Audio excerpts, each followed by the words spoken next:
Boa tarde, pessoal. Vamos lá, então, para essa parte 4 aqui, né? Quarto bloco dessa parte de use, então.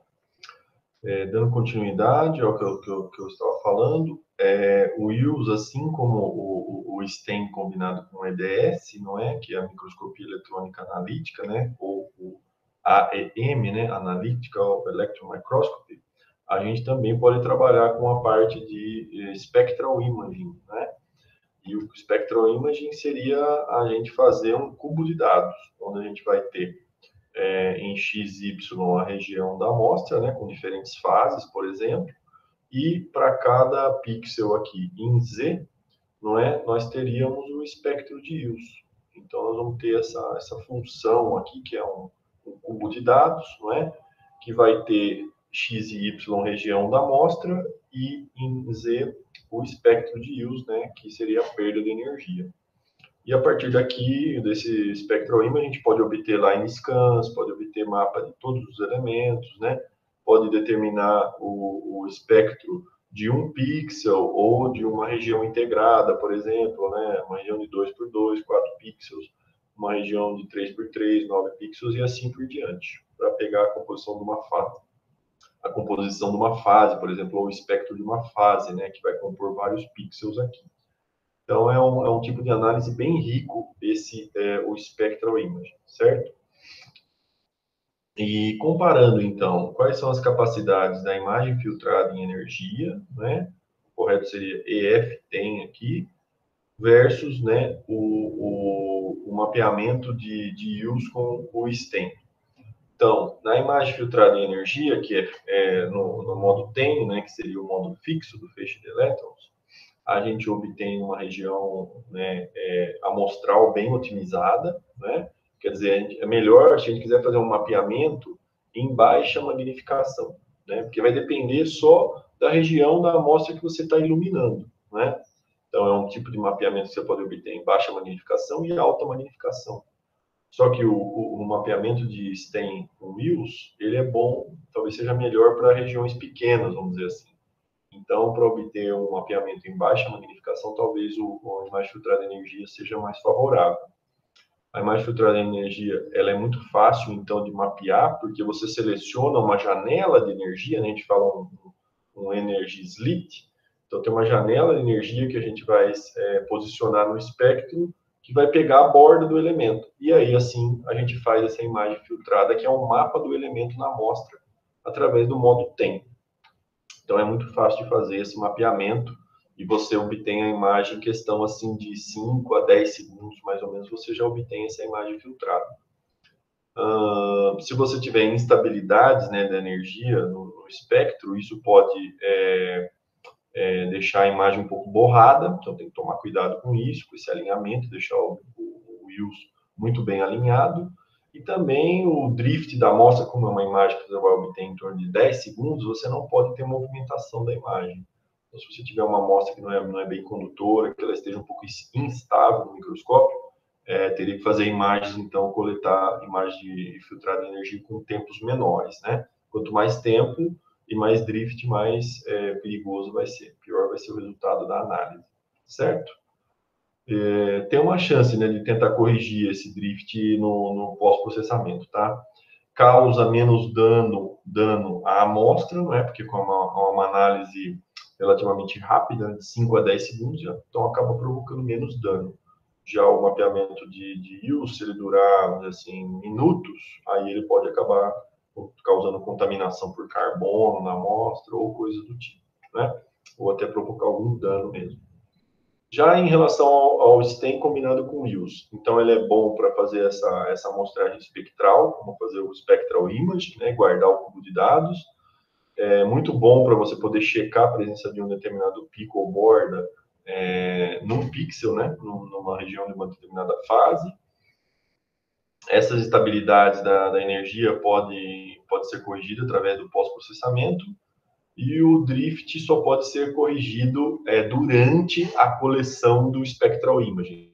Então, tem um modo de análise lá do software, né, do TIA, no caso do transmissão FEC que a gente tem no LCE, que você pode colocar a correção do drift ao longo da coleção da análise. Quanto mais longa a análise, mais de drift você tiver, né, mudança de posição da amostra, mais necessário é fazer essa correção do drift, que é você obter imagens, por exemplo, ao longo da análise, sei lá, de 10 em 10 segundos, 20 em 20 segundos, e ele faz um cross correlation e corrige a posição da amostra de tempos em tempos, então, para você manter o espectro sempre alinhado, né?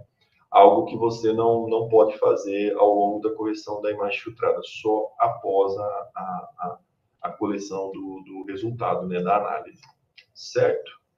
Então, essa questão aí do tratamento, né, pós-análise, já foi mencionado, né? É sempre importante, independente do tipo de análise que você vai obter, imagem filtrada em energia ou modo STEM combinado com IOS, fazer o alinhamento do pico zero loss logo antes de iniciar a análise, porque o pico zero loss, se você tiver ele bem alinhado, você garante que todas as bordas estejam mais ou menos na posição correta, característica, não é? Então, isso é muito importante. Aqui só mostrando, então, a resolução em energia, né, do espectro de íons. Como que você faz essa medição, não é? Você alinha o zero loss, não é? E aí você vai ter como se fosse a largura meia altura, não é? De acordo com esse diagrama esquemático aqui, tá? Se for, então, para um cold FEC, você vai ter essa assimetria, né, esse delay. E se for para um canhão monocromático, né, com um monocromador, aí você vai ter uma simetria, vamos dizer assim, quase que perfeita aqui, né, para poder medir a resolução em energia, certo? Bom, é importante, então, na região de baixa energia, ou chamado low loss, né, que é mais ou menos de 0 a 100 eletronvolts, a espessura da amostra. Na verdade, em qualquer a região do espectro, para fazer uma boa análise de íons, a espessura da amostra fina é sempre requerida, né? É muito bem-vinda, né? E é a condição ideal para você fazer a análise de íons. Então, se a gente reparar aqui nesse gráfico, a gente tem uma amostra na linha pontilhada de 25 nanômetros de espessura de silício, que é um semicondutor, né? Puro.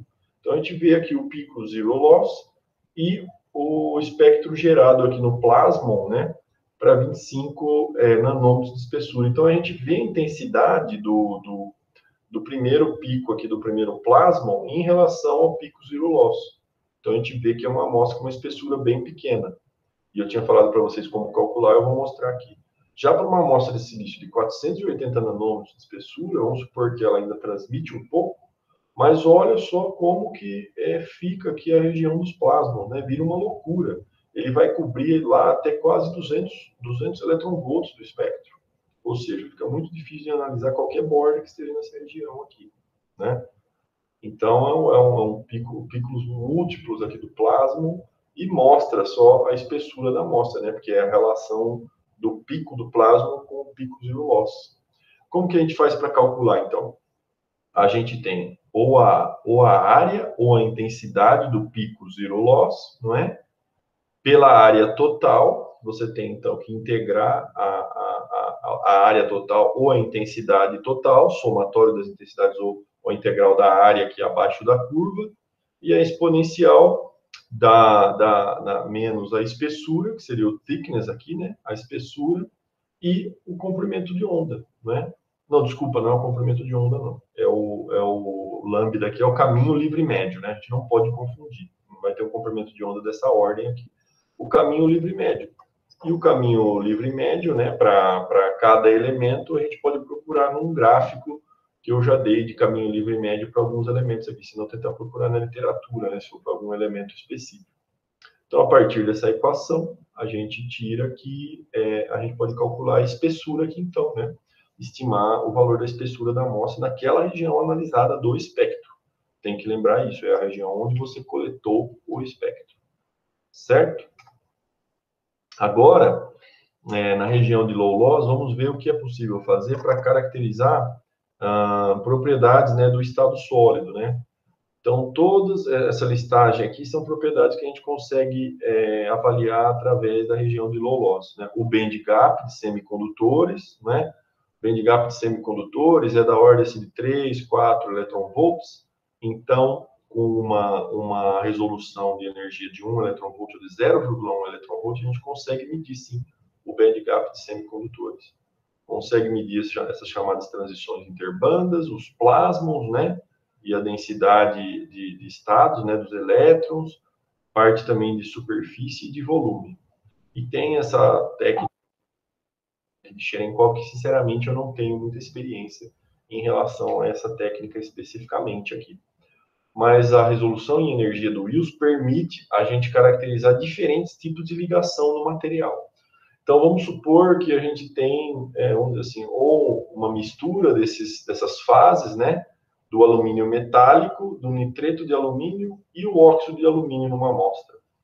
E como que ficaria o espectro típico, né, na região de low loss, ou seja, os plasmons do alumínio. Aqui nós estamos vendo só o plasmon do alumínio, independente da borda do nitrogênio e do oxigênio. E como a gente pode diferenciar os três tipos de ligação, né? A ligação metálica do alumínio, uma ligação aqui, né, eu imagino que seja uma ligação iônica, né, do nitreto de alumínio, e a ligação iônica do óxido de alumínio, né, da safira, nesse caso aqui especificamente. Então, pela geometria, não é, da borda, que a gente pode ver que elas são diferentes, essa daqui é mais estreita e vai se alargando conforme a gente caminha para o óxido de alumínio, vai abrindo, né, o pico do plasma, e também o que eu falo que é o chamado shift de energia, que é a gente pegar a energia de pico e ver onde ela se posiciona. Aqui para o alumínio metálico está em torno de mais ou menos 15, né, 16 eletronvolts. Para o nitreto, já é um pouquinho acima aqui de 20 eletronvolts, 21 eletronvolts. E para o óxido de alumínio, o pico do plasma está em torno ali de 23, 24 eletronvolts. Então, duas maneiras de caracterizar a diferença de ligações. O shift, né, do pico do plasma e também a geometria, o desenho, né, realmente do pico ou da borda, no caso do Wills aqui.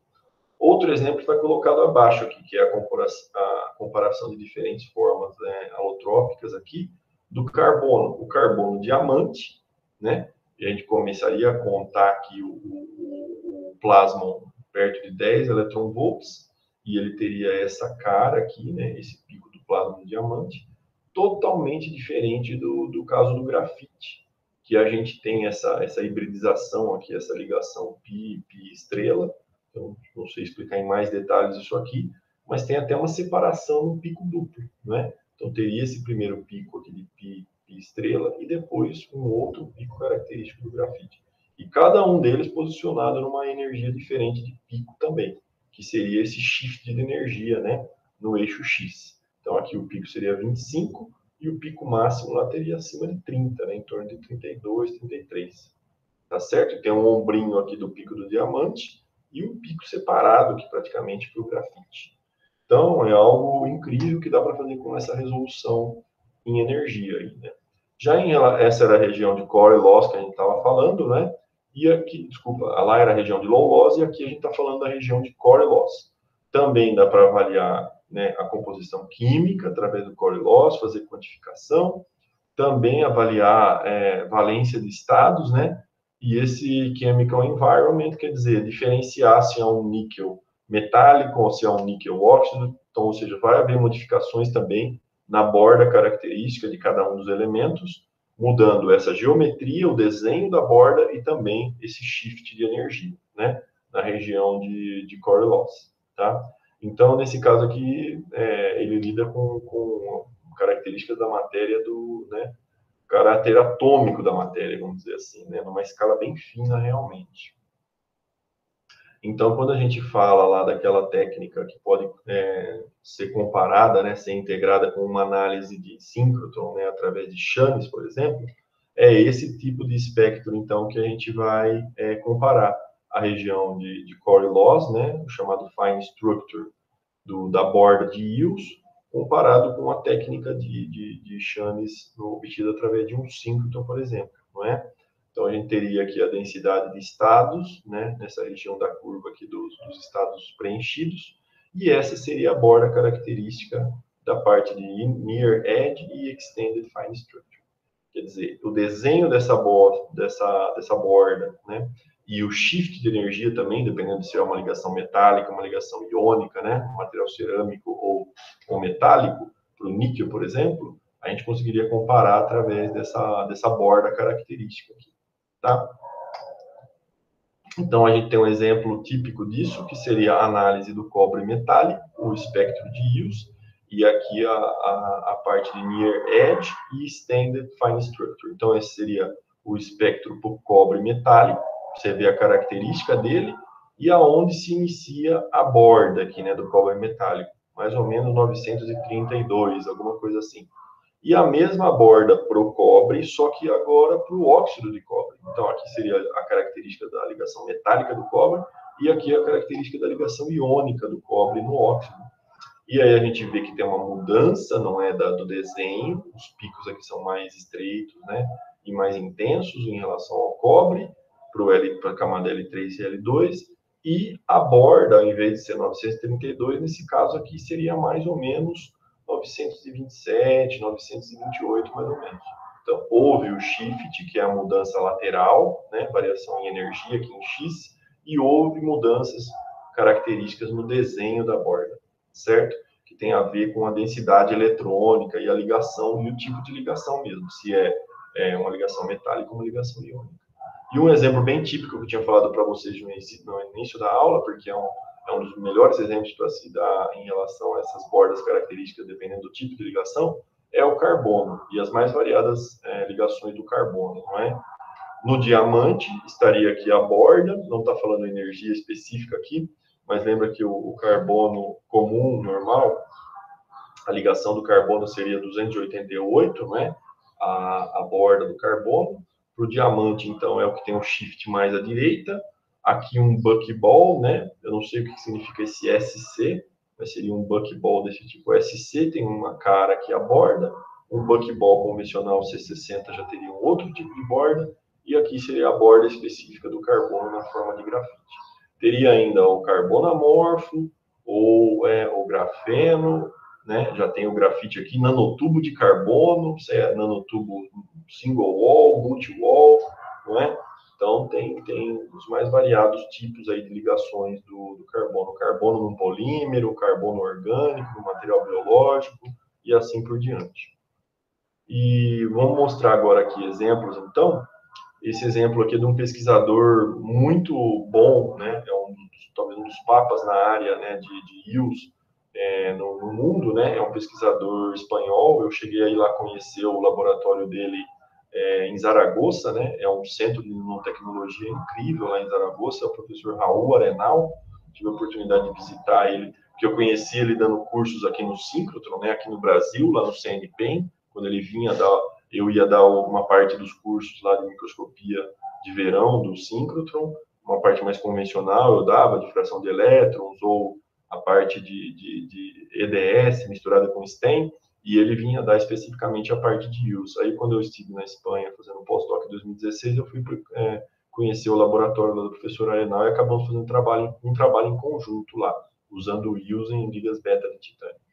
Então, esse exemplo aqui desse trabalho do professor Raul Arenal é de mapeamento de ligação química, né? Mapeamento de diferentes tipos de ligação química no material. Então, foi feita uma ablação a laser do nitreto de boro, né? Com um target, né? Através de um target de nitreto de boro, um alvo de nitreto de boro num ambiente de nitrogênio, né? Então, pode ter modificado essas estruturas aí do nitreto de boro, diferentes nanoestruturas, né? Desculpa, enroscou aqui um pouco, pessoal. Gerando esses diferentes tipos de partículas aqui, né? Tubos, não saberia dizer a tradução de Hopes, o que seria especificamente, e partículas, né? Mas dá para a gente perceber que os nanotubos, né? As partículas, vamos verificar pela imagem se dá para reconhecer o que seriam esses Hopes. Certo? Bom, mesmo que eu passe um pouquinho aqui do tempo de 20 minutos, eu vou tentar acabar esse bloco nessa última parte. Então, o que a gente quer fazer? Mapeamento elemental do boro, carbono, nitrogênio e oxigênio. Foi coletado um espectro da amostra como um todo, geral, e estão aqui, então, as bordas do boro, né? Dá para ver que tem um sinal bem intenso do boro. O carbono tem uma quantidade pequena, né? E a borda do nitrogênio e do oxigênio. E aqui foi obtido, então, através da imagem de HDF no modo STEM e o Spectral Imaging, e aí selecionando as regiões da borda. Foi lá e selecionou uma janela de energia, que era mapear o nitrogênio. Esse é o mapa do nitrogênio. Então, significa que isso aqui é nitreto de boro. Vou mapear agora, então, a região do oxigênio, que pode ter formado, então, um óxido de boro, né? Alguma coisa assim. Então, selecionou a janela do oxigênio e criou o mapa do oxigênio. Depois, o mapa do boro especificamente. Significa que se ele não coincide com o nitrogênio, esse boro aqui estaria na sua forma pura, né? Na sua forma pura, que seria o boro semi-metal, vamos dizer assim. Não, é? Não, desculpa, o boro ametal, na verdade, né? E aí seria a característica do boro puro, então, essa região mais clara aqui, não está combinado com nenhum dos outros elementos. E o boro, vamos dizer assim, contaminado. Não, desculpa, pode ser só o carbono isolado mesmo, não é uma mistura, não é um carbeto de boro. Provavelmente é só o carbono isoladamente aqui mesmo. Tá? Depois a gente confere isso daí no próximo slide. Então, esse seria o mapeamento do carbono, selecionando a região de energia aqui, a janela de energia do carbono. E agora, né, foram feitos como padrão de comparação, né, padrões puros, né, do boro, aí padrão do óxido de boro e o nitreto de boro com duas características, que eu não sei explicar exatamente o que é, com essa ligação aqui perpendicular e essa paralela, certo? Então, esses foram dados caracterizados para esses compostos puros, para servir de referência. O ideal é para fazer a caracterização de cada tipo de ligação e você ter essa referência dos espectros de uso desses materiais puros, né? Então, a gente vê que para esse tipo de ligação perpendicular com o paralelo aqui, do nitreto de boro hexagonal, há uma sutileza, talvez, nessa região aqui, onde a gente vê uma separação em dois picos, e aqui já é mais difícil de observar essa separação, né? O shift aqui nem é tão pronunciado assim, mas há uma pequena característica diferenciando esses dois tipos de ligação no nitreto de boro hexagonal. Aí, o chamado bórax, né, que é o óxido de boro, aí o espectro característico, então, do óxido de boro, mapeando aqui a borda do boro, sempre que a borda do boro, né, em torno aqui de 180 a 190 eletronvolts. E o boro puro, né, o boro puro que é a referência, né, eu acho que é 185, alguma coisa assim, a borda do boro puro mesmo, né, e ver como esse tipo de ligação aqui não dá picos assim característicos e gera uma forma mais ondulada, mais sutil aí, né? Então, em posse desses padrões, vamos dizer assim, de referência, né?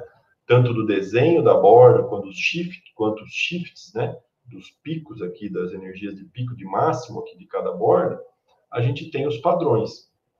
E aqui coletamos, deixa eu ver, 7, 8, eu acho que 8 espectros, né, para diferentes regiões da amostra, onde a gente já tinha obtido lá o Spectral Imaging. E assim talvez seja possível, coletando esses 8 espectros aqui do Spectral Imaging, para diferentes regiões da amostra, confirmar qual que é cada um desses materiais aqui, né, com diferentes tipos de ligação. Então, a gente confirma que a região 1, essa aqui abaixo, é boro puro, certo? O boro, né, ametal. Depois, na região 2, onde está a região 2?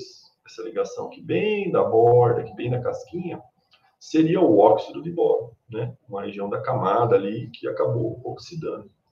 E aí as regiões 3 e 4 já seriam essas ligações características do nitreto de boro, né?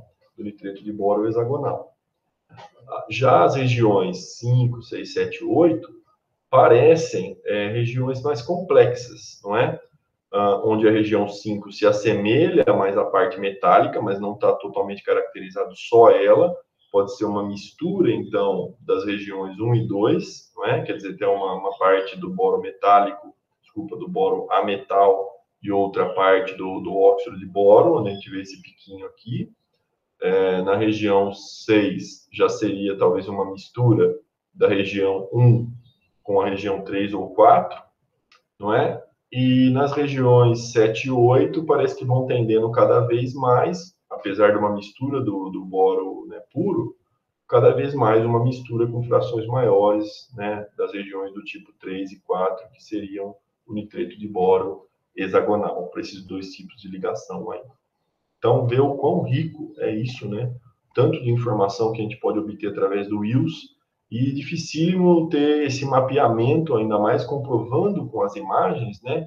Onde estaria cada tipo de ligação do boro nessa amostra, né? Na forma do boro puro, óxido ou nitreto, não é? Então, aqui tem os mapeamentos de cada um dos elementos, isoladamente, boro, oxigênio, nitrogênio e carbono, e aqui o mapeamento agora para o tipo de ligação boro puro, o boro na forma de óxido e o boro com as duas ligações de nitreto. Uma que dá a impressão de ser mais de volume, não é?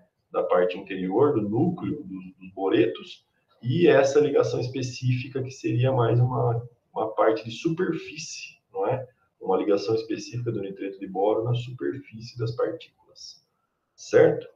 Então dá para a gente ver o quão rico é esse tipo de análise do Wills, graças à resolução em energia que ele tem, que a gente pode fazer esse tipo de análise.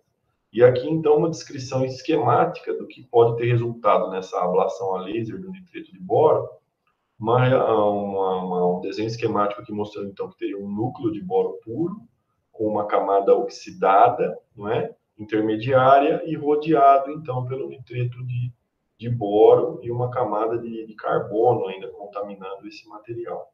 Então, seriam as imagens de STEM aqui, Bright Field e HADF, não é? Respectivamente. E aí, onde aparece o boro puro, né? O chamado boro metálico aqui, a ligação característica, vamos dizer assim, similar ao boro metálico, e a forma do óxido, né, como está posicionado aqui nesse diagrama esquemático, essa camada aqui intermediária, e o nitreto de boro, que seria mais essa camada externa, não é? Então, a gente vê que é muito interessante conseguir caracterizar isso daí tão em detalhe, e ele propôs até um mecanismo da formação do que aconteceu nesse caso aí. Então é isso, pessoal. A gente vê que o Wills é uma técnica extremamente complexa, difícil, né? A teoria aí por trás da espectroscopia de Wills não é tão simples, envolve muita física, mas é uma técnica que, bem explorada, ela é, como diz aqui, extremamente rica, né? Pode dar muita informação, né? Dessa física envolvida aqui, e assim, né, se tiver um curso de IUS avançado, eu lembro que o professor Daniel Gart, com quem eu fiz o primeiro curso de IUS, ele deu um curso de 1 semestre na Unicamp de IUS. Só para vocês terem ideia de como que essa técnica pode ser muito bem explorada. E como esses leques para cada técnica específica de microscopia eletrônica de transmissão pode se estendendo, não é? Porque a gente pode ter um curso de IUS de 1 semestre, depois pode ter um curso de Convergent Beam, né? Electron Diffraction, também um curso semestral só de Convergent Beam. Então, essas são as capacidades, né, do microscópio eletrônico de transmissão em cada um dos seus, né, das suas técnicas acessórias, dos seus tipos de análise. Tá bom? Então, espero que vocês tenham entendido pelo menos o big picture, né, que seria a imagem geral, assim, do que é o Wills, a espectroscopia de Wills, como que ela funciona, resolução e energia, os tipos de análise que pode ser feito, não é?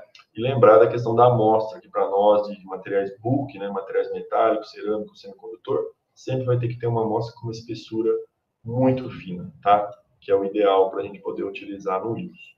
Então tá legal, pessoal. Daqui a pouco estou postando todas as aulas para vocês aí. Um abraço, então. Valeu. Depois a gente tira dúvida nas aulas lá, tá? Na aula síncrona, na quinta-feira à tarde. Um abraço a todos, então. Obrigado.